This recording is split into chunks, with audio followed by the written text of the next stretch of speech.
السلام علیکم ناظرین، ہم ذکر کر رہے ہیں نامور مسلمان حکمرانوں کا، اور سلطان صلاح الدین ایوبی کے کارناموں سے ایک دنیا واقف ہے۔ آج کے دور میں بھی اس جیسے بہادر حکمران کے کارناموں کو فخر سے بیان کیا جاتا ہے، لیکن کیا آپ جانتے ہیں کہ سلطان صلاح الدین ایوبی کا ایک بھائی بھی تھا جس نے اس کے شانہ بشانہ دنیا میں فتوحات کے جھنڈے گاڑے؟ اس کا نام شمس الدولہ توران شاہ ابن ایوب ملک تھا۔ آج کی ویڈیو میں ہم آپ کو توران شاہ کے ان کارناموں کے بارے میں بتائیں گے جنہوں نے تاریخ میں اس کا نام ہمیشہ ہمیشہ کے لیے امر کر دیا، اور رہتی دنیا تک اسلام کے لیے اس کے کارناموں کو یاد رکھا جائے گا۔ سلطان ایوبی کا ایک مارکہ جو 1188 عیسوی میں لڑا گیا، اس میں سلطان صلاح الدین ایوبی اس حالت میں قاہرہ پہنچا کہ اس کا سر جھکا ہوا تھا۔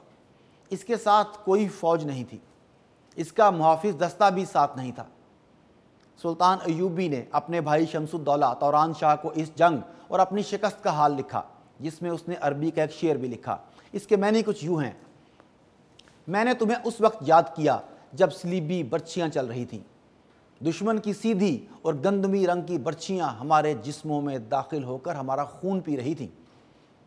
ناظرین، اس سے معلوم ہوتا ہے کہ شمس الدولہ توران شاہ کی سلطان ایوبی کے نزدیک کتنی معتبر حیثیت تھی، اور وہ اپنے بھائیوں کو اپنے بازوؤں کی طاقت مانتے تھے۔ توران شاہ کا پورا نام شمس الدولہ فخر الدین تھا۔ ان کی تاریخ پیدائش کے متعلق کچھ زیادہ معلومات نہیں، لیکن قیاس کیا جاتا ہے کہ 1160 عیسوی کی دہائی میں ان کی پیدائش ہوئی۔ وہ 1174 سے 1176 عیسوی تک ایوبی شہزادے کہلاتے تھے۔ اپنی زندگی میں انہوں نے دمشق، بالبک اور اسکندریہ کی جنگی مہمات میں حصہ لیا، اور اپنی زندگی کا ایک بڑا حصہ ان جگہوں پر گزارا۔ 1171 عیسوی میں جب سلطان صلاح الدین فاطمی خلیفہ کا وزیر تھا تو شام کے امیر نور الدین زنگی نے توران شاہ کو مصر جانے کا حکم دیا۔ یہ اس وقت کی بات ہے جب نور الدین اور صلاح الدین کے درمیان تھوڑا بہت تناؤ تھا۔ نور الدین کا خیال تھا کہ توران شاہ کا صلاح الدین ایوبی کو سپروائز کرنے کا فیصلہ ایک مثبت رد عمل کے طور پر سامنے آئے گا، اور اس طرح اگر توران شاہ ہر وقت صلاح الدین کی نگرانی کرے گا تو دونوں کے مابین اختلافات بڑھیں گے، اور ان اختلافات کا فائدہ یہ بھی ہو سکتا ہے کہ صلاح الدین ایوبی پھر سے نور الدین کے قریب ہو جائے اور اس کے بنائے ہوئے اصولوں پر چل کر فتوحات کے جھنڈے گاڑے۔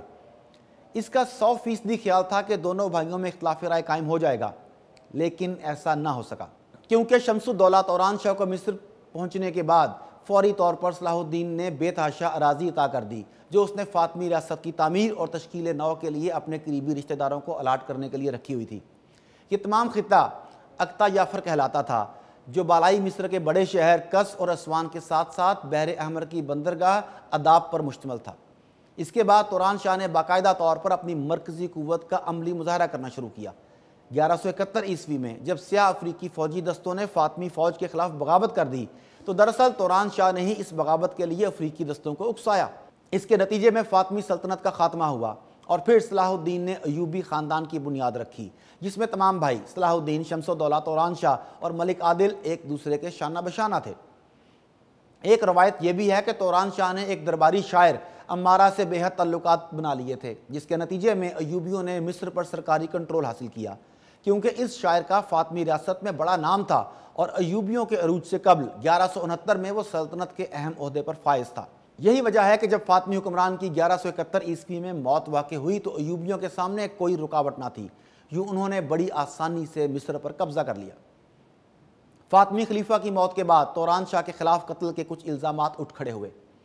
ہوا یہ کہ خلیفہ العدید کی بیوہ کی خدمت میں ایک خواجہ سرا حاضر ہوا، اور اس نے کہا کہ خلیفہ کی موت کے بعد اب توران شاہ محل میں آپ کو تلاش کر رہا ہے۔ یہ سن کر کہ العدید کی موت ہو گئی ہے، خلیفہ کی بیوی نے محل میں چھپے شاہی خزانے کی جگہ بتانے کے ڈر سے خودکشی کر لی۔ اس واقعے کے بعد توران شاہ قاہرہ منتقل ہو گیا، جہاں پر فاطمی امیر رہا کرتے تھے۔ 1973 میں توران شاہ کا کارنامہ نیوبیا کی فتح ہے۔ نیوبین اور مصریوں کے مابین عرصے سے بالائی مصر میں دونوں ممالک کے سرحدی خطے پر جھڑپیں ہو رہی تھیں۔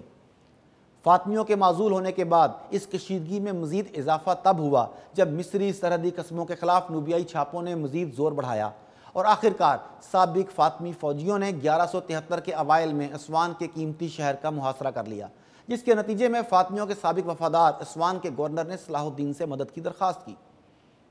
صلاح الدین نے اسوان آزاد کروانے کے لیے کرد فوج کا ایک دستہ توران شاہ کے ساتھ روانہ کیا، لیکن نوبیائی فوجی پہلے ہی روانہ ہو چکے تھے۔ بہرحال توران شاہ نے نوبیان کے قصبے ابریم کو فتح کر لیا اور نوبیائیوں کے خلاف سلسلہ وار گرفتاریاں شروع کر دیں۔ اس کے کامیاب حملوں کے نتیجے میں ڈبولا میں مقیم نوبیائی بادشاہ نے توران شاہ کے سامنے جنگ بندی کی درخواست کی۔ بظاہر فتح کے خواہش مند وہ اس پیشکش کو قبول کرنے پر راضی نہ تھے جب تک ان کا اپنا سفیر نوبیا کے بادشاہ سے ملنے نہ گیا اور اس نے واپسی پر اطلاع دی کہ پورا ملک غریب ہے اور قبضے کے قابل نہیں۔ لیکن نوبیا کے خلاف اپنی مہم چلانے کے بعد وہ مصر میں کافی دولت اکٹھی کرنے میں کامیاب ہو گیا، جو اس نے مصر ہی کے فلاحی کاموں میں صرف کی۔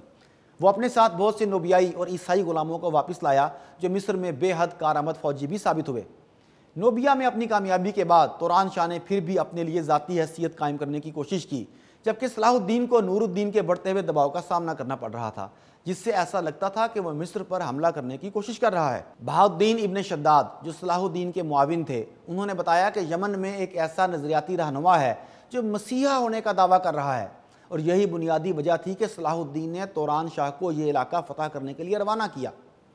شاعر امارہ، جس کا ذکر ہم پہلے کر چکے ہیں، اس نے اس موقع سے فائدہ اٹھایا اور اس نے توران شاہ کو اس مہم کے بارے میں گمراہ کرنے کی کوشش کی۔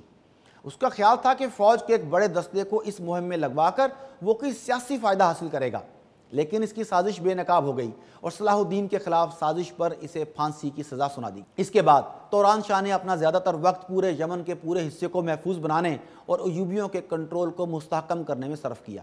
اگرچہ وہاں کا رہنما الوحید اپنے شمالی پہاڑی علاقوں سے یمن فرار ہونے میں کامیاب ہو گیا، لیکن عدن پر حکومت کرنے والے شیعہ بنو کرم قبیلے کے سربراہ یاسر کو توران شاہ کے حکم پر گرفتار کیا گیا اور اسے پھانسی دے دی گئی۔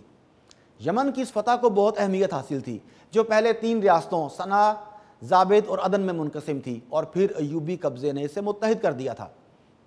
توران شاہ کو یمن کا علاقہ مل تو گیا، لیکن اس کو یمن میں رہنا مشکل نظر آ رہا تھا، اس لیے اس نے بار بار اپنے بھائی صلاح الدین سے شام منتقل ہونے کو کہا۔ 1176 میں وہ شام منتقل ہوا اور اس نے دمشق پر حکومت کی۔ یمن سے رخصت ہونے پر وہاں اس کی املاک جو کہ 2 لاکھ دینار کی تھیں، وہ فوری طور پر منتقل نہیں ہو سکتی تھیں۔ اس نے اپنے بھائی کو قرض کے طور پر یہ املاک دے دی، لیکن صلاح الدین نے اس کا معاوضہ اگلے ہی سال ادا کر دیا۔ 1179 میں توران شاہ کو اگلی مہم پر اسکندریہ روانہ کیا گیا، لیکن 27 جون 1180 کو اسکندریہ میں ہی اس کی موت ہو گئی۔ اس کی لاش دمشق میں اس کی بہن کے تعمیر کردہ مدرسے میں لائی گئی اور اسے وہیں دفن کیا گیا۔ ناظرین، تاریخ میں جب جب صلاح الدین کے کارناموں کا ذکر آئے گا، وہیں اس کے بھائیوں کی سپورٹ بھی لازماً لکھی جائے گی، جس سے یہ بات ثابت ہوتی ہے کہ فتوحات میں قطرہ قطرہ ہی صحیح، لیکن سلطنت کے ہر خاندان کی، ہر فرد کی، ہر اکائی کی کوششیں شامل ہوتی تھیں۔ ناظرین، نامور مسلمان حکمرانوں کی سیریز جاری ہے، ہمارے ساتھ کنیکٹ رہیے۔ اللہ حافظ۔